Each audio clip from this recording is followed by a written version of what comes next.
This episode was brought to you by Pentester Academy, the leader in online cybersecurity education.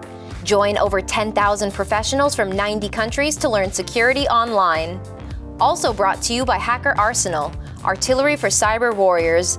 Visit us on hackerarsenal.com to check out our latest attack defense gadgets. I'm Marley Oxenholm from Pentester Academy TV, and welcome to our show, Access Point, where we spotlight cybersecurity companies and give an inside look at the people and technology behind the latest advancements in the industry. I'm Marley Oxenholm with Pentester Academy TV here at Druva headquarters. I'm sitting down right now with Andrew Nielsen, who is Chief Information Security Officer at the company. Thank you for joining me today. Thanks for being here. Absolutely. Got a lot of great questions here from our tech team, so you ready to get started? Let's go. All right, first question. Can you talk about how Druva protects customer data in the cloud? Specifically, we use encryption as our primary means of data protection in the cloud and data security. So we use an envelope encryption model, which allows customers and only customers to access their data. So Druva nor any third party has zero access to customer data. So if a government organization or some other third party said, hey, turn over some customer information, we'd be like, we can't. We literally have no way to get to it. Nice. Okay, got it. And now I know recently ransomware has emerged as a major threat for enterprise data. How can enterprises protect themselves against data loss if such an attack happens? A lot of threat and vulnerability management in the cloud. We're, Druva being a cloud-native data protection platform, we're getting a lot of questions from our customers. How are you managing threats in the cloud?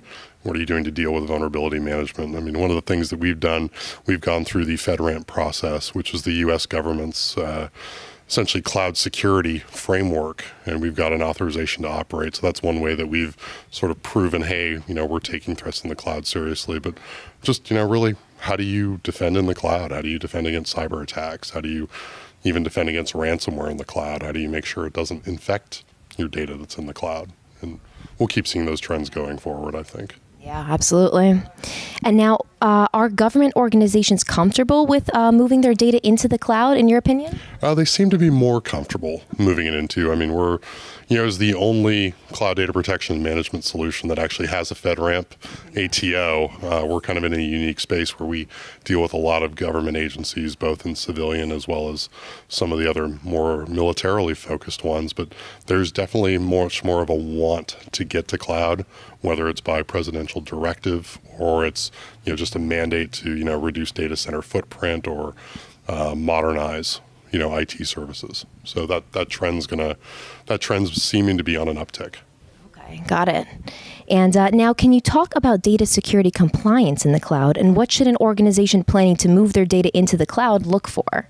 Yeah, data security compliance in the cloud is kind of an interesting topic because we see a lot of people who sort of stand up cloud services and they say, oh, we've got a SOC 2 Type 2 or we've got a FedRAMP. And then when you dig a little bit deeper, they're only sort of leveraging the infrastructure and platform as a service. And in a lot of cases, they'll take Amazon's certifications or they'll take Azure's certifications and sort of try to marketize them and make them their own.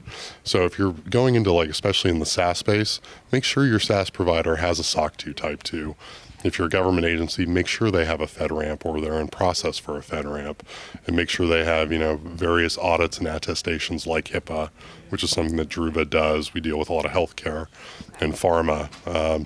And just make sure that there's a layer of separation between those certifications and audits, and that's really what you want to verify. Got it. That makes sense, yeah.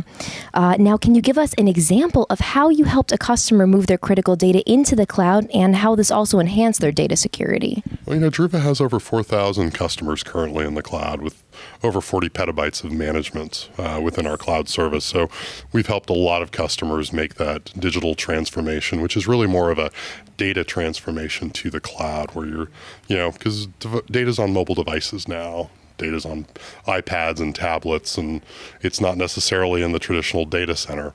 And really, where we help is really having customers get a handle on where's all their data, what's in their data, especially when you've got regulations like GDPR coming and all those other things, and really, recovering from ransomware. And as we're moving forward with our Phoenix platform, we're also really pushing to get the server infrastructure, both physical and virtual, as part of that overall data protection scheme.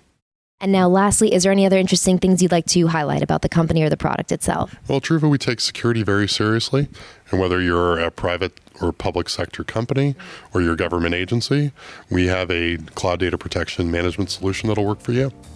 Wonderful. Thank you so much for sitting down and speaking with me today. Great. Thank you so much. Absolutely. Also, make sure to subscribe to our YouTube, Twitter, and Facebook so you don't miss out on any of the latest cybersecurity news. This episode is brought to you by Pentester Academy, the leader in online cybersecurity education. Join over 10,000 professionals from 90 countries to learn security online. Also brought to you by Hacker Arsenal, artillery for cyber warriors. Visit us on hackerarsenal.com to check out our latest attack defense gadgets. Thanks for watching, and we'll see you next time.